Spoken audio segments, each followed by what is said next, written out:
protracted Boko Haram conflict has attracted numerous states' responses to end the carnage, with mixed results. Now, one of the counterinsurgency measures introduced by the federal government of Nigeria through the defense headquarters of CAS is the Operation Safe Corridor in 2016. Now, the program, which is aimed at rehabilitating low-risk repentant Boko Haram fighters and reintegrating them back into society, has generated some backlashes in spite of its relative success. Now, only recently, it was reported in some quarters that graduates of this program are being recruited into the Nigerian military. Reports that have since been debunked by government sources. Today, our discussion therefore focuses on the federal government's Operation Safe Corridor. Welcome to Insight. My name is Victor Azu, and my colleague Elizabeth Omori is on standby for the media review segment. Elizabeth. Victor, it's nice to have you on Insight this week. Last week I had a chat with the National President, National Council for Women Societies, who dealt on the issue of attitudinal change and how a positive mindset can drive development. That will be our focus on the media review segment. All right, very well then. Let's begin with the discussion segment.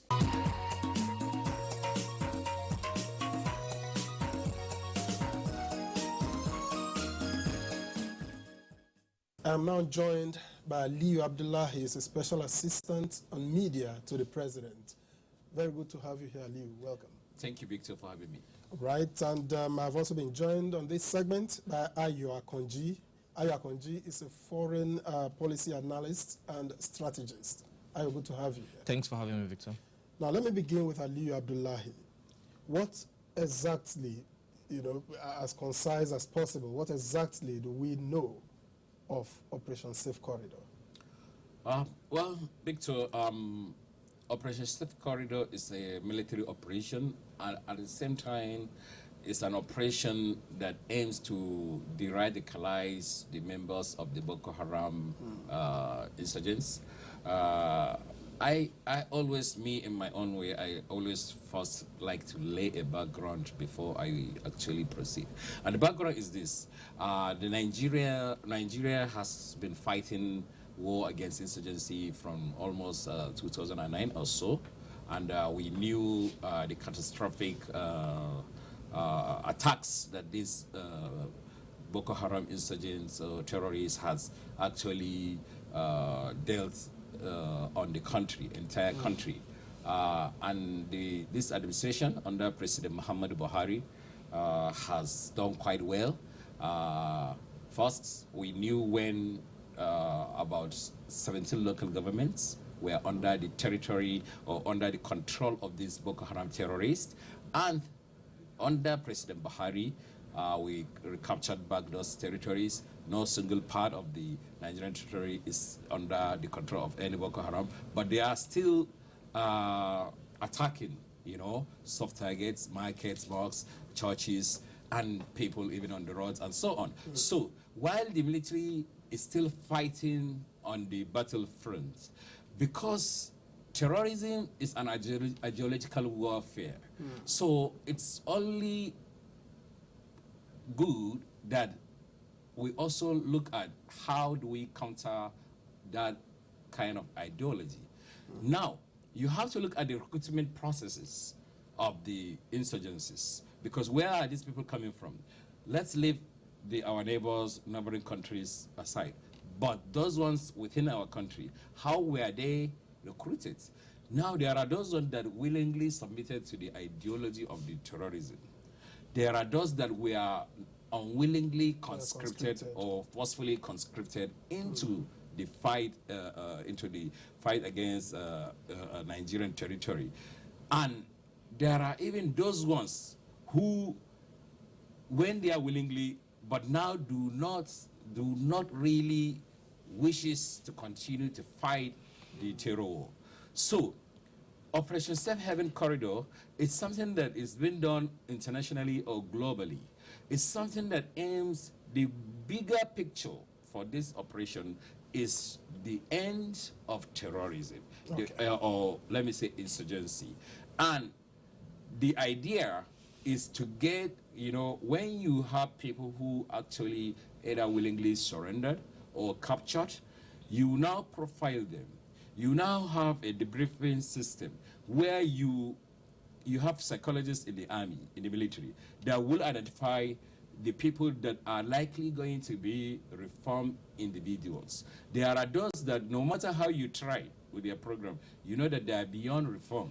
So those ones are not the subject of or of interest of Operation Safe Haven Corridor. So now those ones, for those ones that can be de-radicalized, these are the people that this operation is targeting. And there are advantages and many benefits from this operation.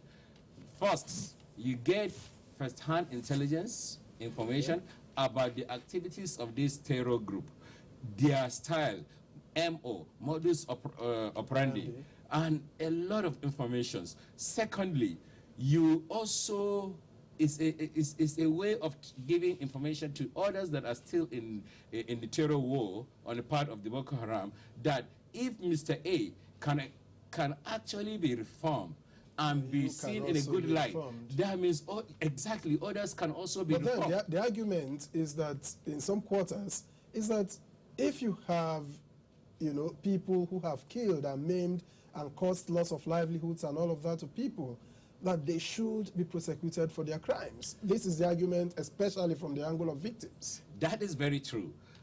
Now we're talking about the criminal justice system. And this is also an interesting part of the conversation. And I'm a lawyer. I understand what the victims feel or what states require from someone who has committed an offense. An offense so grave like terrorism. We know it. But in a society, in every society, the criminal justice system must aim for one of the following. Whether you want, at the end of the day, redistributive justice system, whether you want reformation, whether you want rehabilitation of offenders. So, but more often than other time, a criminal justice system embraces the combination of all these three ideologies. Absolutely. You know, so like I said, so we cannot discard one for the other. We cannot say we will just do, you know, the mosaic laws, an eye for an eye, or, you know, exact, let society state, exact its own pound of flesh. If we see chances of rehabilitation, and also in the process we do a cost and benefit analysis, and we saw that the benefit of reforming these people far outweigh the cost of putting them in jail or killing them, and that benefits, like I have rightly enumerated, is you exact real-time intelligence and system on how these terrorists operate and how to get to an end of this war on insurgency. Of course, the victims will always feel the pain, but then the bigger picture is the end to the insurgency. All right. Now let me get to Ayo, who is the strategist. What is your assessment, for starters, of the Operation Safe Corridor? I mean, I think for starters, is a very important and strategic policy of the Nigerian military, which, like Barrister Liu just noted, it's meant to complement the operational activities going on in the Northeast. Like we want to say, in fighting insurgency like this, you need to have a stick and a carrot approach. So this is one of those approaches. And Operation Safe Corridor is on a tripod. There are three programs going on. You have Operation Safe Corridor, you have the prison program for arrested insurgents who were arrested in the act and who may want to change their leanings. So there's a program for them. And then there's Yellow Ribbon program. And that's for women and ladies, like probably women that got married to fighters, their kids and all of those. So it's a gamut of policies to integrate them back into society. Like you rightly noted, you're dealing with ideologues. Eradicating an ideology is not easy. It's not an easy task. That's why you keep wondering, why will you see young, able people being suicide bombers? Why are they dying? What's the problem? So they've been radicalized. So getting guns and bullets is just one part of it. You also have to find a very holistic program that can de-radicalize them and make them understand that the society is bigger, which is the bigger picture, like Claire said. And that's what Operation Safe Corridor is doing. Operation Safe Corridor was conceived with our partners. We're working with the United Nations, the US government, and top countries that are actually fighting insurgency at the global level. And it's been very successful in Afghanistan, in Pakistan, in Saudi Arabia. I mean, there's going to be a bit of recidivism. But questions remain as to how, the Nigerian military comes about the number that, is being declared. I hear they run into close to 2,000 now. Is it as simplistic as having them just bump into the military and saying, oh, we surrender? Like Bradley said, I think we have about 2,000 fighters from ISWAP and Boko Haram who have actually surrendered their weapons, and they are undergoing Operation Safe Corridor right now. And like I was saying, you have operations covers the outside the shore of Nigeria. So you have arrested fighters in maybe Cameroon, in Chad, in Niger, who are Nigerians. And once they are arrested by the Multinational Joint Task Force, they are brought back to Nigeria and they're taken to the Operation Safe Corridor, which is in Gombe, and then they're enlisted for the program. They debrief them, they segment them, they categorize them, they put them in a lot of analysis that help the intelligence officers know where they are, because these fighters belong to various camps, various amir, various commanders. So there's a whole gamut of policy just to see how they can get through them. First of all, exact so much information from them, and so they can rehabilitate them back again. It's a two-way street. All right. Now, Aliyu, wouldn't it be rather unsettling in a program like this, where victims are still suffering the harsh realities of the crimes committed by these terrorists, whether they've repented or not? Wouldn't it be rather unsettling for the victims, seeing these guys come back to them after all that has been said and done? Well, Victor, I won't sugarcoat it, actually. I mean, the victims will always feel the pain, and it's not even going to, go away. I am from the northeastern part of the country. Hardly will you see anyone from that part of the country who hasn't lost one or two people. I have lost some people also in the process in this war against insurgency. So I can share the burden. I can relate with the feeling of the victims. So, but you see, like I have said, the bigger picture, it all depends on what we want as a country. Do we want a system or a distributed system of criminal justice where we take revenge on people who have committed offenses, or do we want to have an end to this war on insurgency? Now, I believe the victims, if properly communicated the benefits of this program and the processes of this program, they will choose the latter. They will choose to see that this war, this terror war, is ended. They will choose that no other family go through the kind of experience they had gone through. Many children were opened. Many parents lost their children. Of course. We have the classical example of the Chibok girls, which till date, some of them were not recovered. You can imagine the traumatic experience the parents of these young girls went through. The parents of Leah Sharibu, they are still hanging by. So we can understand that. But now if you ask the parents of these victims whether you want to see the person who abducted your daughter killed or in jail, or do you want a system where no other family should go through the kind of experience, traumatic experience they have gone through? I think that is where the answer lies. That is one. That will be difficult to answer. That's a difficult answer. But it actually, Victor, it actually comes down to that. Do we want a better society, free of insurgency? We want an end to the terror, or do we want to keep exacting pound of places from people who have done wrong for us? So It's neither here nor there. Like I said, the victims will continue to feel the pain, but as a government will do the right thing, because the government is responsible for the entire country, 200 million people. Victims, they have to do right justice for the victims. They have to also do justice for the rest of the country. And now, justice for the country, part of the promises that President Muhammad Buhari did campaign on and promised Nigerians was an end to insecurities. Okay. Now, part of the largest, when he came in the first term, the biggest part of insecurity we have in the country then, in 2015, was this very insurgency, this Boko Haram terrorism. Absolutely. So, the president, I want to believe, with the advice of his commanders, he wants to see an end in his life, in his tenure, of this insurgency. I know that insurgency is very difficult to end, to bring it to a conclusive end completely. America is still fighting, I think, in Afghanistan and a number of countries. Yeah. But at least let us see it to almost an end.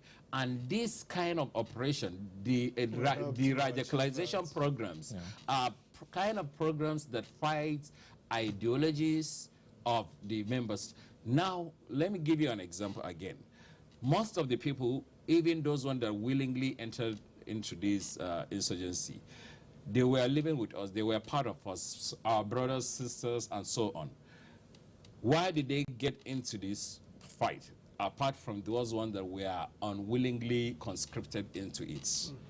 Largely, we have to look at it from a lot of perspectives. The northern part of the country is, the poverty rate in this country, when you look at it, the northern part has the highest. And even within the northern region, northeastern part has the highest within the northern region, almost 90%. Compared to Lagos, which is about, the poverty rate there is about 10%. In the northeast, it's about 90%. So that means there are 90% chances, or in every 10 people you see, young people you see in the northeastern part, 9 are likely unemployed and unempowered. So now, when someone comes with an ideology of such like the Boko Haram ideology, it's easier to sell it to someone who has no future, has no dreams, and he will just buy it. But imagine now the military and the federal government is giving an alternative story. The danger of a single story without another one is it is the only one out there in the space, so someone is likely to swallow it hook, line, and sinker. But when government now say, look at it here, if you surrender, these are things that can wait for you, we can reform you and rehabilitate you and possibly empower you and reintegrate you into the society. It sends a message to those ones that are still fighting on the wrong side of the wall, that there is an alternative life for you, if only if you can surrender and change what you are. For all the arguments you have thrown up, what's worse is that there have been reports in some quarters in recent times that some of these repentant so-called Boko Haram fighters are now being absorbed into the military. How do you explain this? Although I'm sure the military has their spokesman, and they have actually, I've read the story, the same story you have read, and the military has come out and debunked it completely. It's false in its entirety, and it so happens I wear many caps. I also went through the military, so I know the process of the recruitment process in the military. Once you have issues like this, whether you were actually prosecuted or convicted for any offense, or you have been part of a criminal gang such as this, you can't get into the military. One may say they may actually lie. They may not feel this kind of information, but the entire operation of the safe corridor operation is being handled by the military. So they have the data and the information on each and every member of Boko Haram that have surrendered or that is being considered for this Operation Safe Haven Corridor, because like I said, they are the drivers of the project. So they cannot now circumvent their own processes of recruitment. So I believe that is totally misleading. There are no members of Boko Haram that will ever be be allowed to join the military. They can be reformed, empowered, rehabilitated, reintegrated, but to fight on the side of the Nigerian military, that is an absolute fake news. Let me get back to Ayo. Yeah. Now, the defense on the part of the Nigerian military is that those that are being rehabilitated, talking about the Operation Safe Corridor, are the low-risk fighters. Yeah. Now, pray tell, how do you differentiate between the high-risk fighter and the low-risk fighter on the side of the Boko Haram terrorists? Yeah, I think it has to. Because the goal is the same. It's the same, actually, but the modus operandi of them joining these operations varies. The low-risk fighters are fighters that were conscripted against their will. So Boko Haram actually comes to a village where there are young and able male that are there. They come there and they kidnap them in droves, both men and female. The ladies become their sex slaves, and then the men become their fighters. Those are the low-risk fighters. So when they're against their will, if you resist them, you know that you're dead. That's your death sentence there and then. While the high-risk fighters are actually fighters that actually joined Boko Haram or ISWA because they believe in the ideology of what they are fighting or what they're propagating for. So it's very easy. And then if you notice, the Nigerian army and the Nigerian military's operation is decimating and degrading and debasing them across their strong point. Like I said, they had about 15 local governments. They've lost all of those already. So now they have a shortage of fighters. So now what they do, they now come in to conscript people forcefully. And those people who are there, they are like on the cliff. They're in between. They want to get out because they force them. It's not the ones that are trying to say, come, surrender your weapon, and they radicalize you. And these are the guys that actually surrender. These are the people that fall under the banner of about 2,000 fighters who are actually going through this program right now. And then over time, after 8 months or 9 months or so, they begin to reintegrate them carefully back into society. While the high-risk fighters, of course, they're taking enemy fire, they're taking fire back to the enemy's camp, neutralizing them until they feel, oh, the Nigerian army has a superior firepower than us, then we'll surrender our weapons. If they arrest them in the process, they go to the prisons, and there's a prison program for them also to there. The whole thing is to see how, one, Nigerian government and the current leadership has constitutional obligation to safeguard every Nigerian. Okay. In doing that, these policies are part of what they're doing in safeguarding every Nigerian.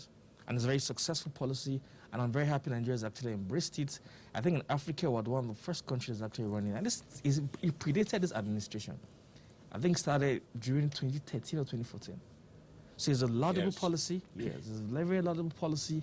And then government is a continuum, because in the end of it, if it wasn't laudable, the public government won't continue with it. But because it has helped with our security, we'll move on with it. Now, Aliu, because I've been wondering, what is the plan of government concerning the graduates of Operation Safe Corridor? How exactly are they absorbed into society? Well, thank you, Victor. I like the words that you use, graduates. Of course, you see, like I said earlier, there are people who are capable of being reformed. There are those ones that are not capable of being reformed. And even in a class, there are someone who can excel, pass out, and there are some who will actually not make it. You may enter together to a class, but you may not live together as a group. So definitely, the Nigerian military is not stupid. It's one of the most intelligent armed forces, especially in our continent. They have all manner of professionals, psychologists, and so on and so forth. So during the stage where they are kept, like he said, the prison, like a kind of prison, a confinement place in Gombe, unfortunately, fortunately or unfortunately, my state, they will be studied, they will be profiled, there will be series of debrief has already been ongoing, and experts will now see those ones that will actually be safe to be reintegrated back to the society. Not everyone, even among those ones that willingly surrendered, that entered the program, not everyone will graduate, like you put it. Some, through this process, you will find that they are not going to be, that ideology is so embedded that you cannot radicalize them. So for those ones, they will still be taken to a prison or to a criminal justice system where they will be prosecuted to the full extent of the law. And if found guilty, we know the punishment for terrorism. Now, but for those ones that the military, through this program, found out that it is safe to release them back, you know, there will be plans for them. I may like to think plans such like an empowerment program, you know, where, because the which problem, has not been stated. the problem, because the radicalization program cannot come with without an empowerment at the end of the day. What is unemployment? It's a light at the end of the tunnel. Remember what I told you. There were people, even those ones that willingly joined this fight on the terror side. They are people, they are part of us. They are not people from anywhere, apart from the foreigners that are part of this thing. And principally, you see, most of them, I gave you the example of the poverty rate in the northern part of the country. The long years of neglect, you know, of that part. And of course, this is not by, I'm not blaming the preceding governments at the federal level, but even at the state and local levels. People were just, governments were unmindful of how to develop the human capital in those areas. So now, if you do the radicalization program without an empowerment, you send them back to society. You send them back to society. I mean, there are chances that you achieve nothing. So there has to be a kind of an empowerment program. You know, thank God this government is known for so many empowerment programs, even for the citizens. And even, there is something we did not discuss before, because there is this argument about how are you now concentrating on the perpetrators, reforming and empowering these Boko Haram members without settling the victims or so on. Absolutely. And that is, and people are saying government has not done much in that area, but that is not true. I want to state it on this program, that government has been doing a lot in trying to settle the people that were the victims, and also the people that these people visited terror on them. A whole commission, the Northeast Development Commission, was established as a response to that. I know when governments were building schools that were destroyed by Boko Harams, houses of people that are living in IDP camps, they were urged to go back to their communities, roads, even farmlands, even waters to fish, where grasses, there is this kind of grasses that is called typo grasses that grow inside the waters. So there are some communities around Borno and Yobe whose primary occupation is to fish. The government actually sent work on those waters, and this kind of grasses reduces also the crop yields for farmers. So government has done that a lot. The fact that a lot has not been communicated to the Nigerian people, that is why people felt like the victims have not really been settled or nothing has been done. Okay. But construction and a lot of things has been ongoing, both from the federal government and from the respective state. I know Yobe state government and Borno state government has done a lot in that regard. Let me go back to Ayo.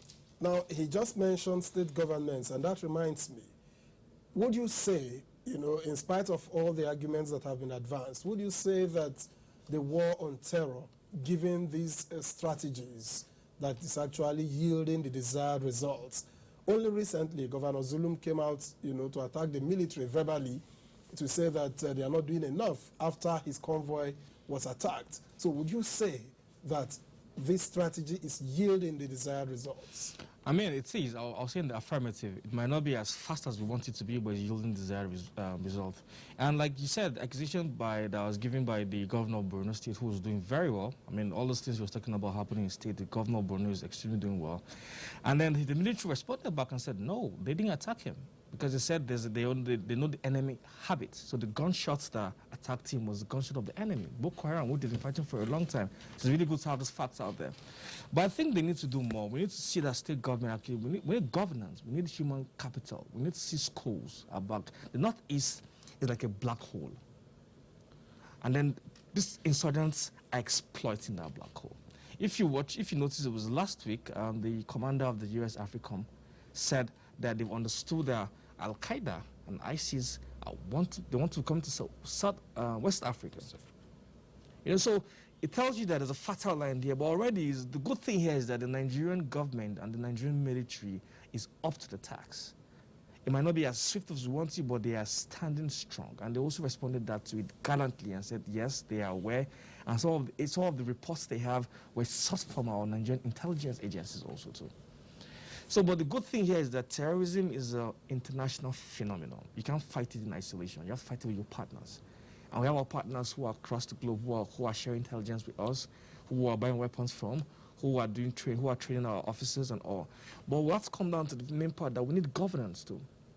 So people also need to know those they elect to lead them for 4 years. Okay. Because if we don't have governance in the state or in the region, then these young people become a willing tool for terrorists to exploit them.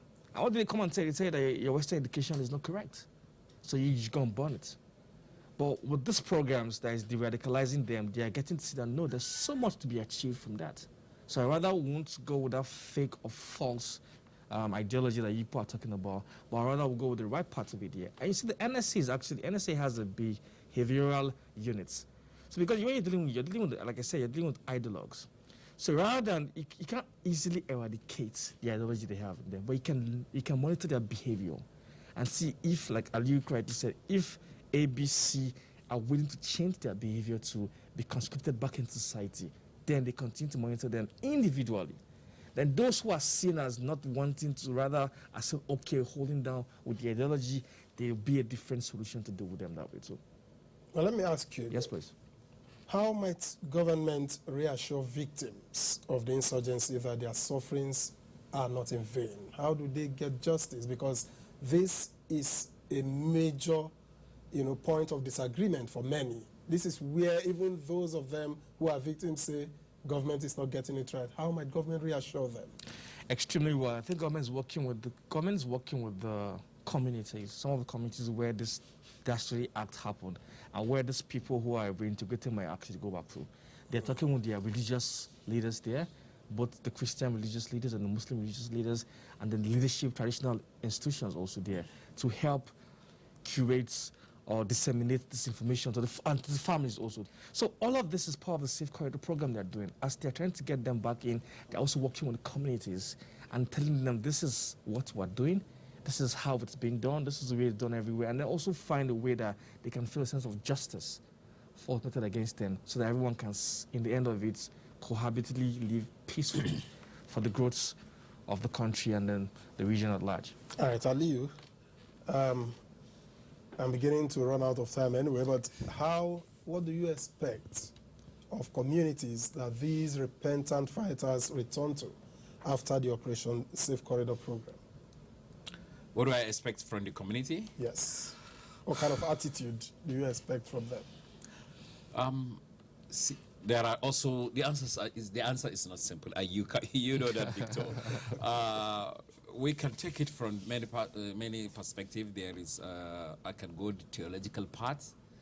That's if God can forgive us, who are we mere mortals not to also forgive? If you truly repent and ask for forgiveness, there should be, I believe that before the federal government reintroduce or reintegrated back to those communities, there has to be dialogues. There has to be some kind of peace initiative where the repentant Boko Harams that are going back to these communities will really truly meet their victims, and let there be kind of a peace process where people will, those ones that did the offenses, will actually beg for forgiveness, true forgiveness, and the community, although it's not going to be easy, will at the end of the day, and let me even tell you one thing, Victor. Yeah. Some of these members of the Boko Haram that I'm talking about, the same communities that they are going back, they have two kind of people there. They have their victims, and they have also their own families. That is it. Half of them are their families, half of them are the people they terrorized before. So what would you expect of them? So that's why I said Disposition-wise. before the government reintegrate them back to the society, there has to be a kind of peace-building initiative, dialogue, where forgiveness and apologies can be offered. And then also, like I've said, at the end of, again, we have to look at the bigger picture. The end of insurgency, there has to be something that these people that are being reintegrated back will actually do, that will also offer to the Nigerian people, that is so great that will assuage the pain that the victims suffered or underwent through the war on terror. So it's a lot of process, in my own estimation. All right. Now, Ayo, Yes, boss. drawing from the last comment of Ali, Yeah. would you prescribe a truth commission similar to what we had in South Africa, Yeah. or perhaps coming back home, the Oputa panel, Yeah. where people can come together, tell ourselves the truth, forgiveness is sought, and then you start as if it's a clean slate? And how would you expect it to operate? I will have said you're a clairvoyant, Victor, because what you said was what was in my mind when he was talking about the dialogue, which is like a truth and reconciliation committee, or a commission rather, because you have to. That is very important at this level, because the hate or the pain is extreme. So it won't be so easy to be able to just forgive like that. But when you have that kind of a commission, it will be able to allow for a honest disposition from both parties. So I think I'll call for that. I really like to have fact that we can have a truth commission whereby both parties will have a peaceful dialogue, and then we hope that will ensure lasting peace in the region and the country at large. And how would you expect such a truth and reconciliation commission to run? I would not second guess the government or the military hierarchy. Let's assume you are asked to recommend I mean, we have or prescribe. we have Nigerians of lasting integrity who are nationalists and who are build bridges. And I think it would be good to have a few of them as members and to lead the commission, so that those who are coming in can feel a sense of justice and then understand that they will be given a fair hearing and they'll understand their pain and their cries in the long term. Ayo That's the main Akonji, way. foreign policy analyst and strategist, thank you for coming on Insight. Thanks for having me, Victor. And also an equal measure of thanks to Aliyu Abdullah, his special assistant to the president of media. Thank you indeed for your insights. Thank you for having me, Victor.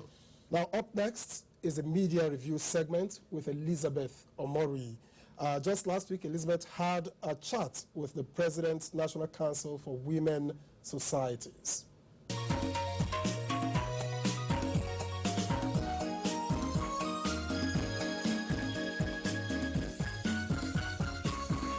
Attitudes are general evaluations of ideas and people one encounters throughout one's life.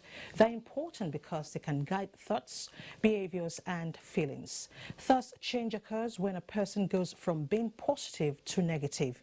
How can we ensure that there is a change of attitude towards development in all spheres? My guest, who is the President, National Council of Women Societies, Lara Bashoda, will enlighten us. It's nice to have you in our studio, ma'am. Thank you. All right, so tell us, mindset and attitude, what is the relationship? Mindset and attitudes.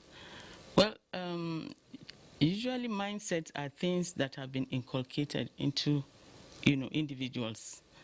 Things that you've already been reoriented to believe, things that are right in your mind. So mindset affects attitude, because from childhood, those things that you must have picked from your parents, from the school, from the society generally, affects your behavior when you become an adult. Okay. So you already have a mindset of, maybe negative mindset of, you must make money, you must be rich, you must have certain things.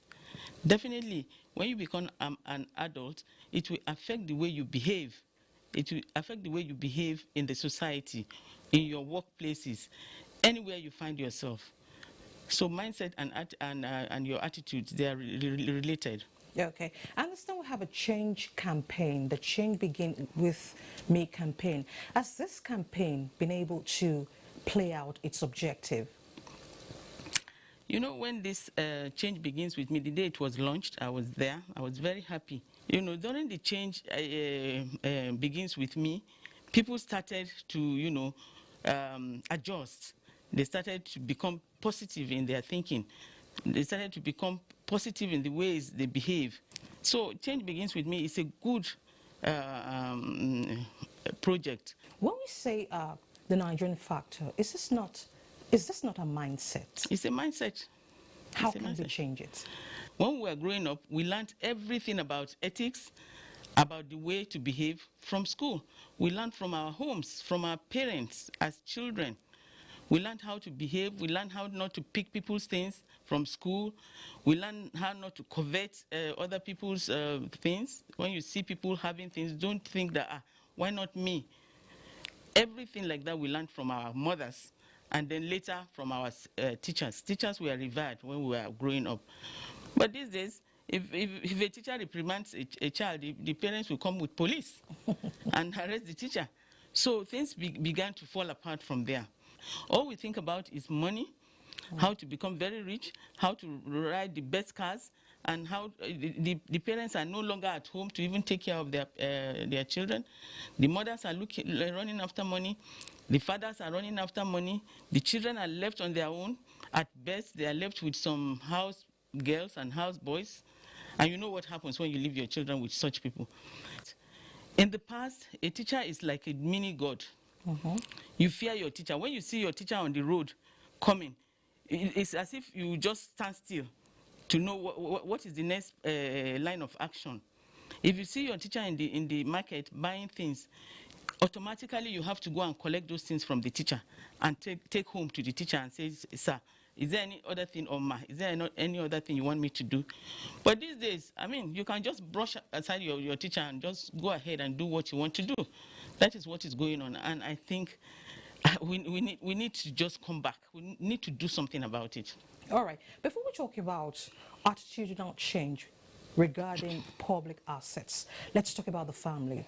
Is the family performing its role, playing its role in this regard? The family is not playing its role. The family system has fallen apart. We don't have family system as we used to have before. In those days, the father is there, the mother goes to work. I remember when I was growing up, when I was going to get married, then in those days they say, oh, I want to marry a teacher. You know why? Because a teacher will close and come back home at maybe 3 o'clock and take care of the children. So, but nowadays, we have, mothers that are professionals. I'm not saying, I don't have anything against that. But they are gone from work from morning, especially bankers, for instance. Career women. Career women. They've gone to work from morning till maybe 8 o'clock in the night. The father also has gone from morning till 8 o'clock in the night. These children are left in the hands of only God knows who. From school, the drivers pick them up sometimes, or they walk all the way from school back home. Only God knows what happens between school and home. And when they get home, maybe they have uncles, they have housemates or houseboys who will decide to be fiddling with them or be doing terrible things with them. The parents don't know. By the time the parents come back from work, they're already tired. They're tired. All they want to do is to eat and, sleep, and so that they can wake up early to go back to work. So it's work, money. The children are there on their own. Then, of course, the television is there. The children watch all sorts of things on the TV. In fact, sometimes the children wake up you are tired from hard work, you are asleep, the children will sneak out in the middle of the night and put on the TV and watch all sorts of things. That is what we see. No monitoring. No monitoring. Parents don't monitor their children anymore. And then the teachers that we know that are in the school that are supposed to bridge the gap between the parents and the children's moral, they are also the same. What you see in the schools are teachers selling goods, selling shoes, bags, and all that kind of thing. In fact, there was a year one of the governors in the Southwest went on a surprise inspection. You know what he found? He found his teachers outside in the village schools playing ayu. You know what they call ayu? Some things, games, playing game and drinking palm wine in the school. And the children were there in the class doing on their own, doing whatever they like. So that is what is happening in the schools now. But really, where have we gotten it all wrong? The teacher is not playing his or her role. Parents are not playing their roles. Where have we gotten it all wrong? The society. The society is, I don't know, we have a mixed up society. The society thinks of one only by what they have. It's what they see. If you are, even from home, some parents, a child that brings money home is the best child at home. So, irrespective of where they get the money from, this is my child, he has a car. Questions. Yes, they don't ask questions. He has a car. They'll start dancing. My child has come back home with a car. And then the society too. Somebody leaves the society, within 6 months is back and has made so much money. The leader of the society gives him a chieftaincy title. So, you know, other people are there, they are watching. They are saying, okay, this man that has just left us less than 1 year, he has made so much money, we have to go and do something about it. We too, we want to be like him. So the thing starts from there, little by little. So now, even the young 20-something-year-old want to ride big jeeps. You see, they ride all these 100 and something million naira cars at 20-something years. I don't understand. 25, 26. 25, 26. All of them are competing with different kinds of vehicles. I mean, what do you want others, the poorer people, to do? Some of them will go into robbery. Sends the wrong signal. Yes. Some of them will go into cultism where they take things by force. Some of them will begin to do this yahoo just to make sure that they meet up with their peers. We have to start from the beginning again. We have to go back to basics. That is what I believe. Now, let's shift attention to public assets, maintenance culture. Do we really have one? That's another big issue in Nigeria. It is not my personal property. Why should I take care of it? Yes. Let's start from the homes where we live. You rent a home, or let me say a house, because it's no more a home when you are not taking care of it. You rent a house, beautiful house that somebody spent their money to build. Maybe you are the first tenant.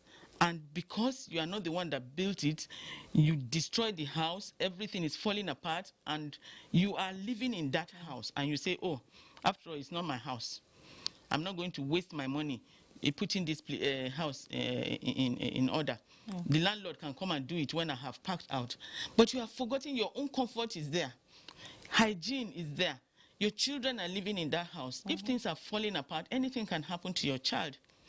And moreover, the way you take care of your things, that's the same way you are going, other people's things, that's the same way you are going to take care of your things when you have. What we do is that we believe that it's government property. So when we come, we do things, we leave things everywhere, we dirty the area, destroy things in the offices, destroy things in the homes that we rent, and we believe that it's not ours. How do you want God to bless you to have yours? When God blesses you to have yours, how do you want to now train your children that you have already left to misbehave in other people's homes? How would they take care of your own home? So that is the problem that we don't envisage. The family play an important role in all of this. Thank you so much for your time. We want to thank you for coming to our studio to enlighten us and to share your thoughts with us. Thank you so much. Thank you. And that's it on the Media Review segment this week.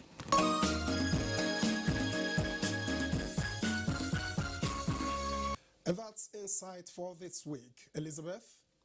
Don't forget, a positive mindset is key to driving developments. We'll see you next week. Absolutely. My name is Victor Azul. Bye for now and do stay safe.